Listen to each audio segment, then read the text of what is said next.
Положила травку, капусту с левой стороны, потом цветки и листья подорожника. И в конце там немножко или мятника, или осоки, листья. Так птицы реагируют на траву.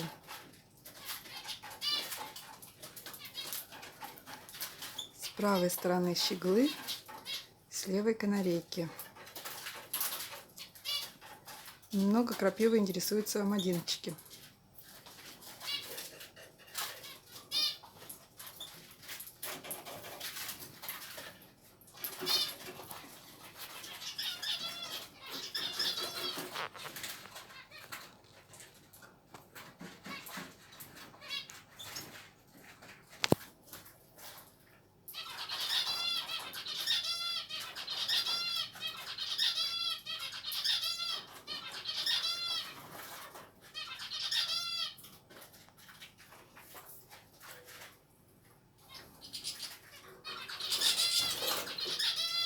Щеглы отстаивают территорию.